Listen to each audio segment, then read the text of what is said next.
ministériel portant plafonnement du prix de l'huile végétale raffinée en République du Bénin.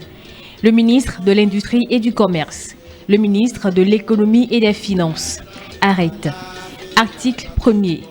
Conformément aux dispositions de l'article 5 de la loi 2016-25 du 4 novembre 2016 portant organisation de la concurrence en République du Bénin, le prix de vente en détail au consommateur final de l'huile végétale raffinée est plafonné à 1300 francs CFA le litre sur toute l'étendue du territoire national.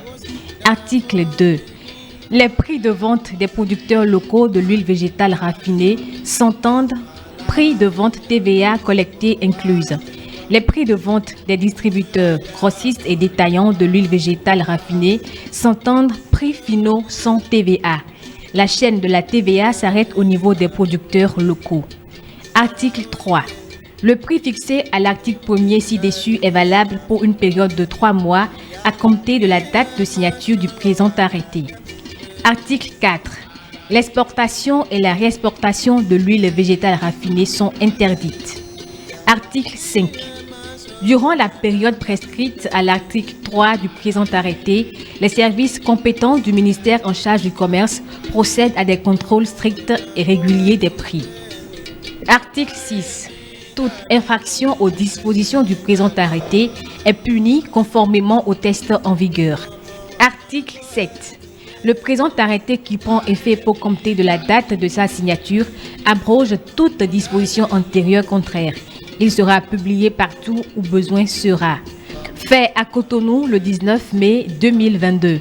Le ministre de l'Industrie et du Commerce, Alimatou Chadia Assouman, le ministre de l'Économie et des Finances, José Didier Tonato, ministre intérimaire.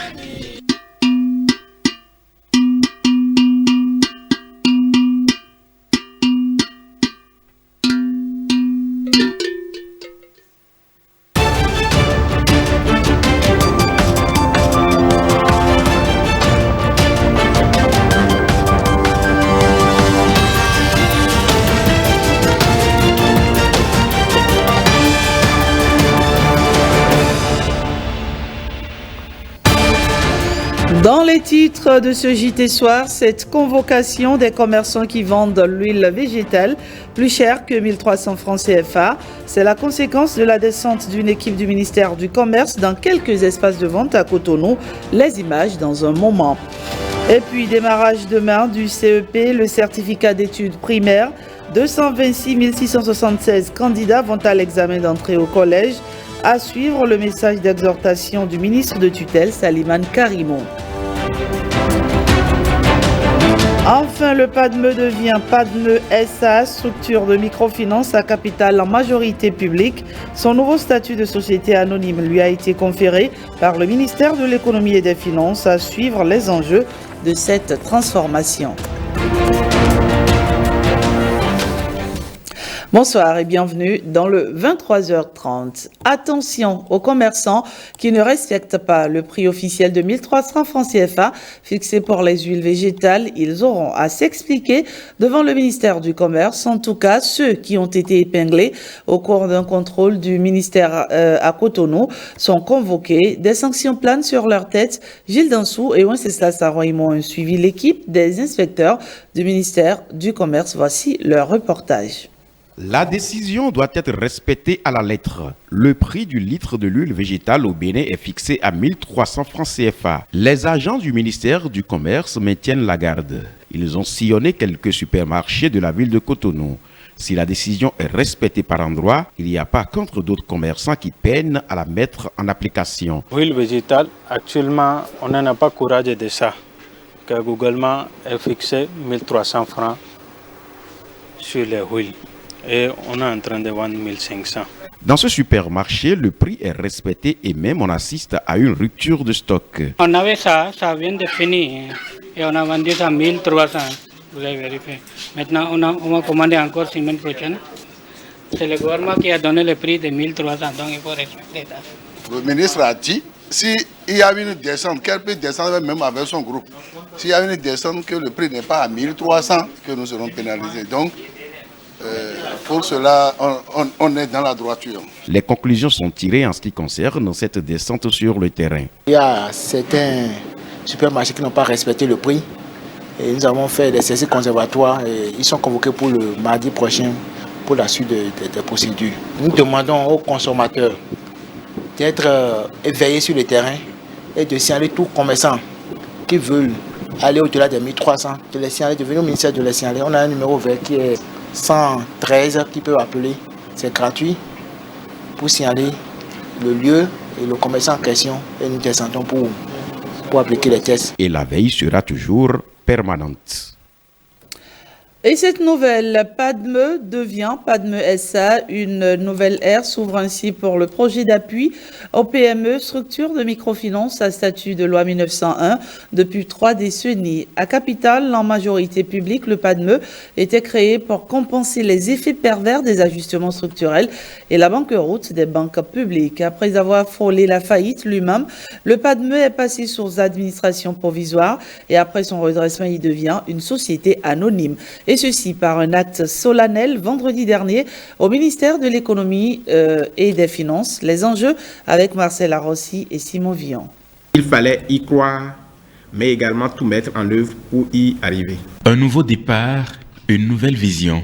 Mais la mission reste de promouvoir et d'appuyer le développement des micro-entreprises. PADME SA reçoit de façon officielle son agrément d'exercice, l'aboutissement d'un long processus de travail.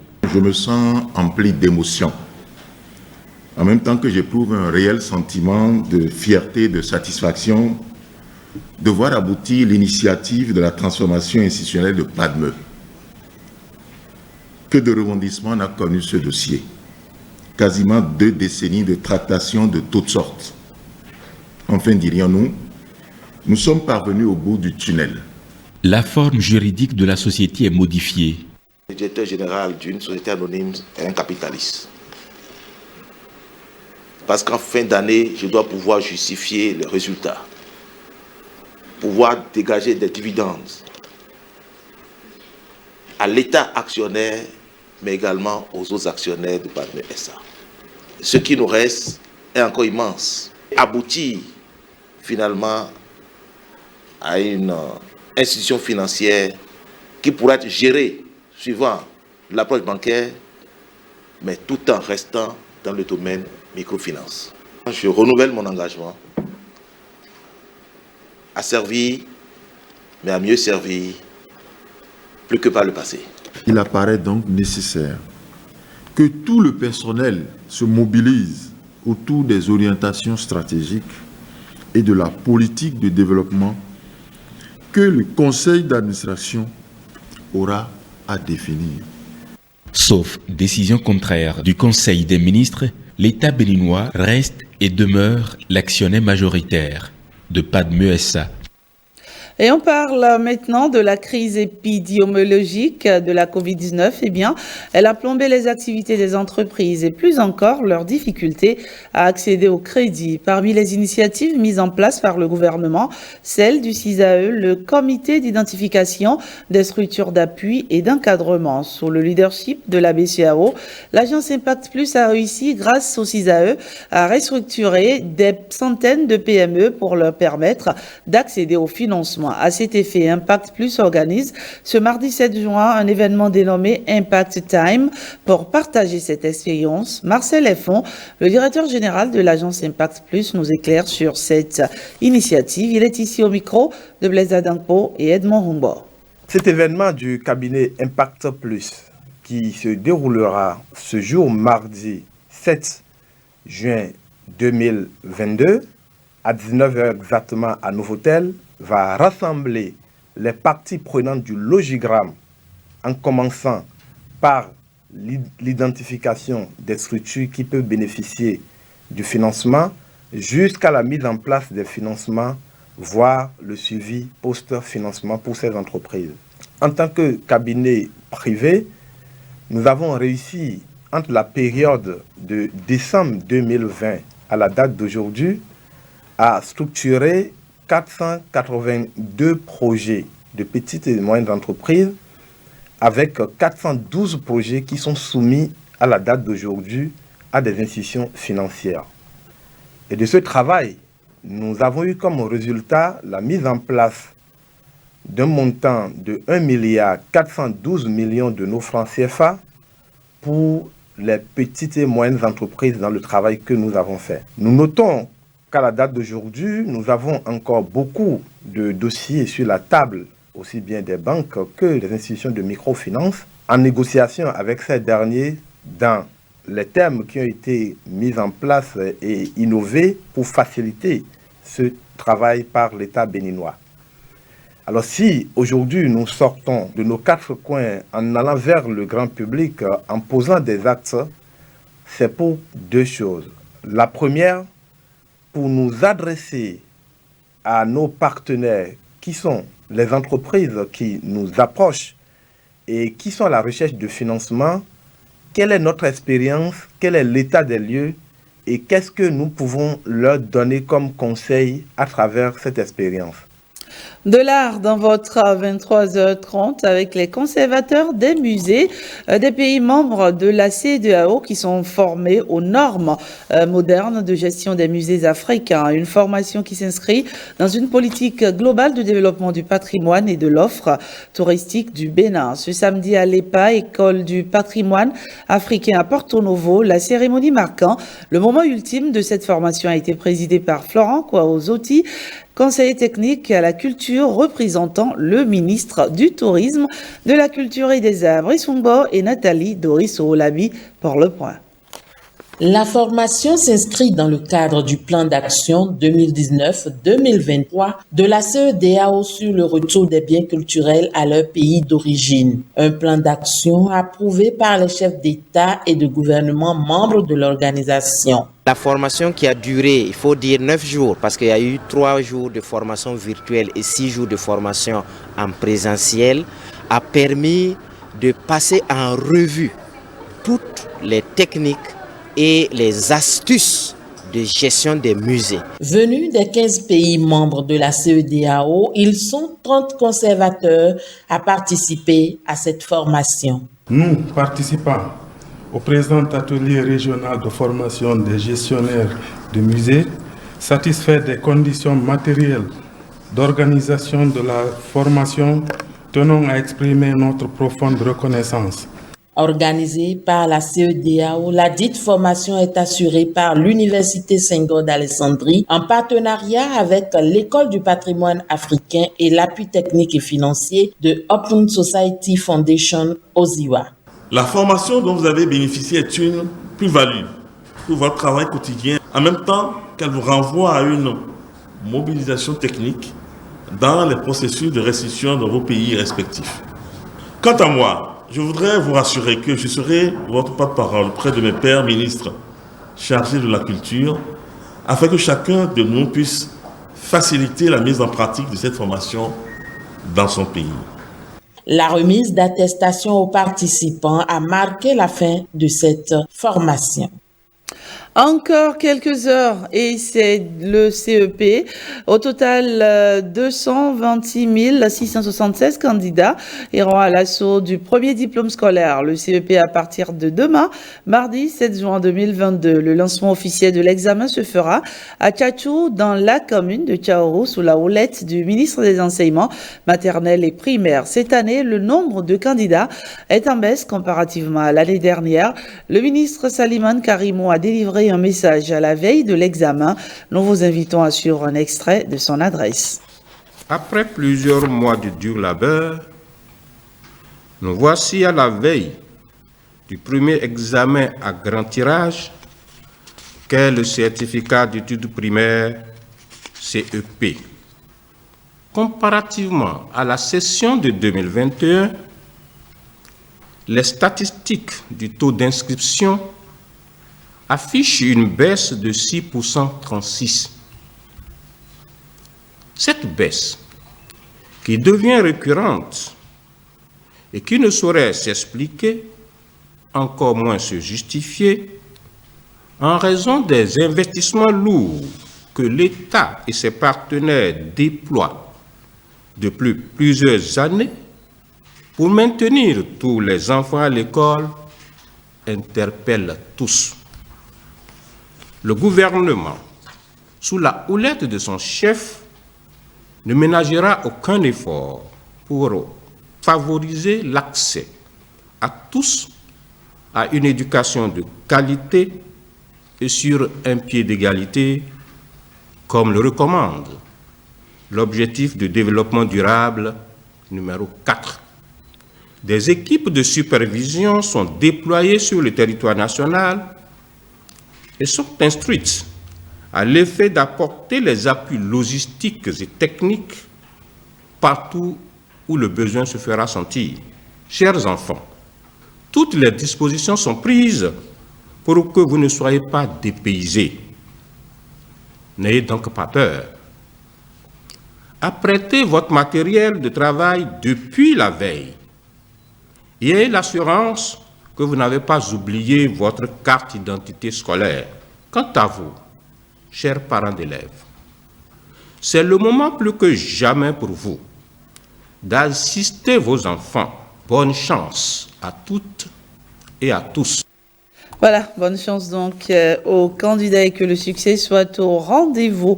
Aujourd'hui, lundi de Pentecôte, justement, l'église Pentecôte de Zogbo a organisé aujourd'hui la deuxième édition de sa caravane d'évangélisation dédiée à Cotonou. Dirigeants et fidèles de l'église ont parcouru les grands carrefours de la ville pour évangéliser et proclamer la parole de Dieu. René Kofi, Évariste Zomaro.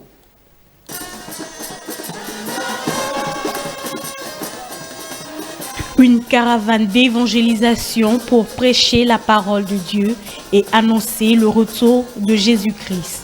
Les fidèles de l'église Pentecôte de Zogbo ont répondu massivement à ce rendez-vous. L'évangélisation fait partie des grandes recommandations du Seigneur. C'est ce pourquoi le Saint-Esprit a été envoyé au 10e jour pour venir capaciter les disciples, par ricochet ceux qui croiront en la parole de Dieu. En ce jour de Pentecôte, la puissance de l'Esprit Saint est descendue sur nous et nous l'avons ressenti. Pour cela, nous avons voulu évangéliser les nations.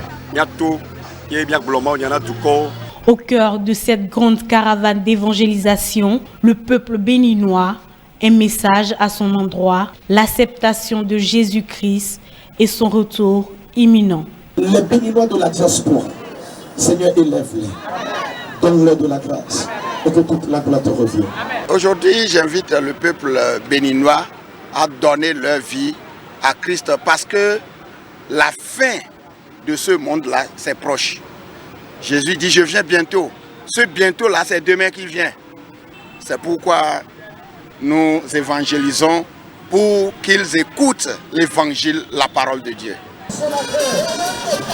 Déterminés, ces missionnaires ont sillonné la ville de Cotonou malgré les intempéries pour annoncer la bonne nouvelle. Et on retrouve maintenant l'organisation de la jeunesse du bloc républicain au JBR qui s'engage pour de plus grandes victoires au soir des élections de 8 janvier prochain. Ils l'ont fait savoir au cours de ce week-end lors d'une activité qui a rassemblé les leaders et jeunes du parti dans le zoo Mirabel Akpaki, Judicaël Aena. Ils étaient nombreux à répondre à l'appel des leaders du bloc républicain, les jeunes de toutes les communes du zoo. Prise de conscience et engagement politique de la jeunesse en cette veille des législatives, l'une des préoccupations de cette rencontre à Covey. Grâce à vous, grâce aux efforts des uns et des autres, le bloc républicain, comme on le dit chez moi, ne mangera jamais la honte dans le zoo. Je voudrais vous inviter à continuer par travailler tel que vous faites. Cette rencontre se tenant dans un contexte de cherté de la vie, il était opportun de revenir sur les causes et rappeler au public les mesures prises par le gouvernement pour régulariser la situation. En plus de la situation internationale marquée par la pandémie Covid-19 et la guerre russo-ukrainienne, il y a également cette situation particulière d'insécurité, de terrorisme que nous gérons dans le Sahel et qui a d'impact sur le Bénin. Le gouvernement, face à la situation, a pris une batterie de mesures, de telle sorte que l'incidence financière des mesures prises par le gouvernement au Conseil des ministres du 23 mars dernier se chiffre à 80 milliards. Je voudrais vous rappeler que vous ne devriez pas vous associer aux attaques contre votre parti, le bloc républicain, sur les réseaux sociaux. Je voudrais vous rappeler qu'en cette veille des élections législatives, vous devez travailler, seul ou en groupe. Vous devez vous associer à cet esprit collectif sur toute l'étendue du territoire national afin de porter au Parlement une majorité pour le bloc républicain. Travailler à l'union de tous les membres du Parti Bloc républicain, s'engager à être des acteurs de paix, c'est le mot d'ordre du rassemblement. Et puis, ce 4 juin 2022 a marqué 60 ans de relations diplomatiques entre le Bénin et la République fédérative de la Russie. Cet anniversaire a été célébré à Cotonou vendredi dernier en soirée, un événement en double car couplé avec la célébration de la fête de la souveraineté de la Russie. Les détails avec Alexandra Diotan et Ramatou Lawane. Russie-Bénin, 60 ans d'amitié qui ne saurait être passé sous silence. Ce cocktail dînatoire est organisé pour célébrer la coopération dynamique entre les deux États. Dès les premières années de l'indépendance béninoise, l'Union soviétique a posé les bases pour le développement d'une coopération égale et multiforme avec Cotonou. La coopération bilatérale a résisté et éprouvé du temps et ne dépend pas de la situation géopolitique dans le monde. Il me plaît de me référer à la participation du chef de l'État. Cela a été évoqué déjà par l'ambassadeur, le président Patrice Talon, au premier sommet Russie-Afrique tenu à Sochi les 23 et 24 octobre 2019. C'est dit que cela a marqué un tournant décisif dans les relations, dans la coopération entre le Bénin et la Russie. Je voudrais également rappeler la récente visite au Bénin du 20 au 24 mai 2022 de M. Sergei Makarov. Les rapports entre les deux pays sont au beau fixe et s'illustrent dans divers secteurs. Consultations et dialogues politiques réguliers, échanges commerciaux et investissements économiques, appui humanitaire russe notamment dans les domaines de la santé et de l'éducation. À ce jour, 3000 étudiants béninois ont été formés en Russie et occupent divers postes dans l'administration. Aujourd'hui, nous voyons également encore nos frères et sœurs qui continuent d'en avoir cette possibilité. Et dans l'Union soviétique, il n'y a que la Russie seule aujourd'hui qui continue encore de mener cette coopération avec notre pays, le Bénin. La coopération russo-béninoise a encore de beaux jours devant elle. Voilà, après ce moment convivial qui marque la bonne qualité des relations entre le Bénin et la Russie, intéressons-nous aux forces de défense et de sécurité en service dans la Liborie. Elles se mettent ensemble pour la cause de l'environnement à la faveur de la Journée mondiale de l'environnement. Célébrée ce dimanche, ces forces ont réédité leur initiative de reboisement. C'est dans l'enceinte du 7e bataillon interarmes de Kandy que l'événement a lieu, sous l'autorité du préfet du département de la Liborie. Le point avec Bertin Adimi et Ernest Tetego. On va commencer par sectionner le Depuis quelques années maintenant, la Journée mondiale de l'environnement s'apparente à une journée de reboisement qui regroupe tous les personnels des forces de défense et de sécurité en service dans le département de la Liborie. Une telle option des hommes en uniforme a valeur d'interpellation sur certains phénomènes naturels qui sont loin de nous épargner. La crise climatique provoque des événements météorologiques extrêmes qui déplacent des milliers de personnes et entraînent des pertes économiques se chiffrant en milliers de milliards. Nous avons fait un écartement de 4 mètres x 4 mètres, ce qui a permis de mettre en terre 625 plants, toutes espèces confondues, pour célébrer la journée. Nous avons également les moyens de mobilité, les moyens de transmission. Donc en fait, nous n'avons pas de raison de nous mettre à l'écart par rapport à la protection de l'environnement. La bataille pour la protection et la préservation de l'environnement dans la Liborie, un challenge de taille qui exige des actions d'envergure respectant une bonne planification. Nous venons de célébrer le 5 juin, la journée mondiale de l'environnement.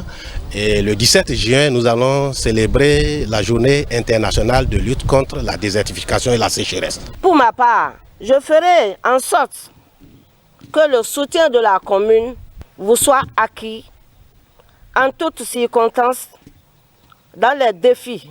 Les défis face auxquels les forces de défense et de sécurité en poste dans la Liborie s'illustrent positivement déjà, laissant admirative la première autorité du département. Je me réjouis que les forces de défense et de sécurité de notre département s'impliquent depuis de nombreuses années aux côtés des acteurs du cadre de vie et du développement durable dans ce combat de préservation de notre environnement. Au-delà des enjeux environnementaux, la journée de reboisement interforce participe de la prédisposition à une bonne cohésion et à une forme d'interopérabilité des forces de défense et de sécurité présentes dans la Liborie, surtout dans le contexte actuel de vigilance accrue. Avant-dernier sujet de votre 23h30, les filles et fils de Bantais en Assemblée Générale Ordinaire ce week-end. Au menu, le développement de cet arrondissement et la consolidation de l'unité fraternelle. Abdoulaye Foudrissou et Abdoulaye Moumouni Yakoubou pour le compte-rendu. Les filles et fils de Bantais unis pour son développement. Les défis de la cohésion sociale et de l'unité, promus par l'Association pour le développement de l'arrondissement de Bantais, font partie des acquis du second mandat du bureau exécutif sortant. La contribution remarquable de l'ADAP à la gestion de la crise pré- et post-électorale en 2021. La cofondation de l'Union des associations de développement des arrondissements de la commune de Bantais avec les associations sœurs des autres arrondissements le 9 janvier 2021. Le président de l'ADAP, que je suis, a eu l'insigne honneur d'être élu président de cette prestigieuse organisation fêtière des associations de développement de la commune. Le don sur fonds propres de 380 masques aux élèves et communautés religieuses de l'arrondissement de Bantais dans le cadre de la lutte contre le Covid-19 en 2020. Le don dans la même année et dans le même cadre de plus de 3000 masques aux élèves et aux communautés religieuses grâce à la coopération avec la Fondation Abaké. La formation en 2019 de 20 jeunes de la commune de Bantais à l'entrepreneuriat. Mon cri de cœur s'adresse aussi aux acteurs du monde scolaire afin qu'ils apportent tout ce qui est de leur capacité pour l'amélioration des résultats scolaires au niveau de notre arrondissement. Au terme des travaux, l'élection d'un nouveau bureau exécutif est prévue pour un mandat de 4 ans conformément aux textes fondamentaux de l'association. Et on termine ce journal avec le collectif des enseignantes de la circonscription scolaire de la ville de Parakou. Eh bien, il a célébré hier en différé la fête des mères. L'événement a eu lieu dans la salle du centre de l'alphabétisation de Parakou. Reportage Michael Nouati, Félicien Koupakou. Ambiance explosive dans la salle d'alphabétisation à Parakou. Les enseignantes de la ville ont quitté les tableaux noirs et déposé les craies pour se retrouver et célébrer ensemble la fête des mères. C'est avec un grand plaisir que le bureau de l'amicale des femmes enseignantes de la CS Parakou 1, par ma voix, vous souhaite de passer en leur compagnie un heureux et joyeux moment. Les enseignantes avaient à leur côté un parrain pour la circonstance. Vous êtes à l'honneur et nous devons vous magnifier pour vos efforts dans l'éducation des cadres qui demain auront sur leurs épaules la responsabilité de tout ce pays. Notre pays a besoin de vous, non seulement à travers vos rôles dans vos ménages, mais aussi et surtout de la qualité de femmes que vous êtes pour ce pays. À l'occasion, les enseignantes ont largement échangé autour du thème « Leadership féminin, le rôle de la femme enseignante dans son foyer ». L'événement s'est achevé par la remise de prix aux lauréates du jeu Tomola organisé pour la circonstance. C'est ainsi que nous mettons un terme à ce journal que je vous remercie d'avoir suivi. Passez une excellente nuit, je vous retrouve demain.